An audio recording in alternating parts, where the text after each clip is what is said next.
ဒီဗီဒီယိုလေးမှာတော့တယ်နဲ့လို့ခေါ်တဲ့ verb အကြောင်းနဲ့ပတ်သက်ပြီးတော့ပြောပြပေးသွားမှာဖြစ်ပါတယ်။အဲ့တော့အရင်ဆုံးသူ့ကိုဘယ်လိုမျိုး conjugate လုပ်လို့ရလဲဆိုတာနဲ့ပတ်သက်ပြီးတော့ပြောပြပေးပါမယ်။တယ်နဲ့ verb ကို conjugate လုပ်တဲ့အခါမှာ yo ဆိုတဲ့စကားလုံးအတွက်ဆိုလို့ရှိရင်တော့ than ကို yo than ကိုဆိုတာက I have to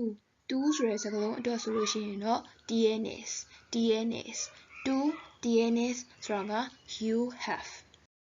အဲ့တော့ tna သူ့ကိုကြတော့ဘယ်လိုစကားလုံးနဲ့တွဲသုံးလဲဆိုတော့ el ella usted ဆိုတဲ့စကားလုံးအနေနဲ့တွဲသုံးတယ် el tna ella tna usted tna he has she has you have ပေါ့နော်အဲ့လိုတွဲသုံးပြရဖြစ်ပါတယ်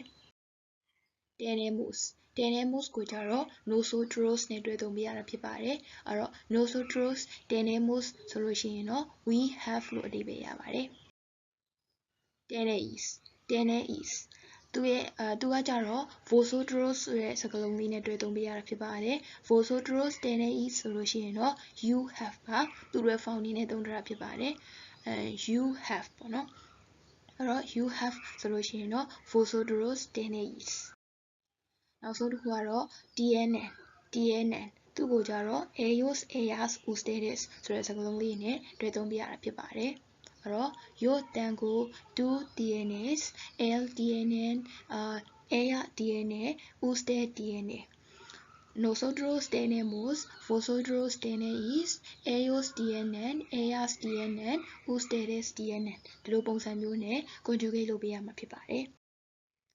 ဒီအားကြတော့¿Qué tienes? သူ့ရဲ့အဓိပ္ပာယ်ကတော့မင်းမှာဘာရှိလဲဆိုပြီးတော့မေးချင်တဲ့အခါမှာသုံးတာဖြစ်ပါတယ်အဲ့တော့မင်းမှာဘာရှိလဲဆိုပြီးတော့မေးချင်တယ်ဆိုလို့ရှိရင်တော့ ¿Qué tienes? ဆိုပြီးတော့သုံးပေးရတာဖြစ်ပါတယ် Tengo un libro Tengo ဆိုတာက I have un libro ဆိုတာကစာအုပ်တစ်အုပ်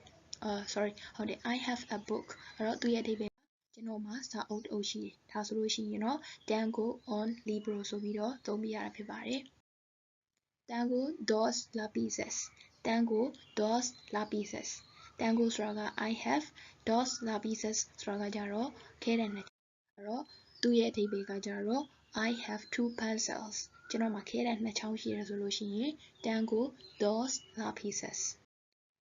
တကယ်လို့ကျွန်တော်မှာလုပ်စရာတစ်ခုခုရှိရပေါ့နော်အလုပ်တစ်ခုခုလုပ်ရမယ်အဲ့လို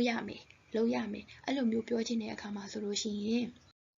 သူရဲ့ပုံစံလေးကကြတော့တယ်နဲ့ verb ရဲ့ care ဆိုတဲ့စကားလုံးလေးရဲ့ infinitive verb ကိုရေးပေးရမှာဖြစ်ပါတယ်ဒီစကားလုံးသုံးခုလုံးကိုပေါင်းပြီးတော့ရေးပေးရမှာဖြစ်ပါတယ်အဲ့တော့ infinitive verb ဆိုတာကကြတော့ er er ir အဲ့ဒီ verb တွေကို conjugate မလုပ်ရသေးဘဲနဲ့ငါကိုမူလရှိပြီးသားပုံစံအတိုင်းရေးပေးရတာကိုပြောတာဖြစ်ပါတယ်အင်္ဂလိပ်စာမှာဆိုလို့ရှိရင်တော့သူက ses မပေါင်းရသေးတဲ့ verb ကို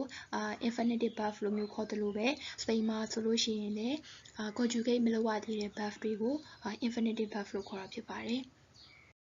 အဲ့တော့ဒီစာကြောင်းမှာဆိုလို့ရှိရင်တော့ tengo que estudiar tengo que estudiar သူ့ရဲ့အဓိပ္ပာယ်ကကြတော့ I have to study ငါစာလုပ်ရမယ်အဲ့တော့ I have to study လို့ပြောချင်တဲ့အခါမှာ tengo que estudiar ella tiene que estudiar အဲ့တော့သူ့ရဲ့အဓိပ္ပာယ်က she has to study သူမစာလုပ်ရမယ်လို့ပြောချင်လို့ရှိရင်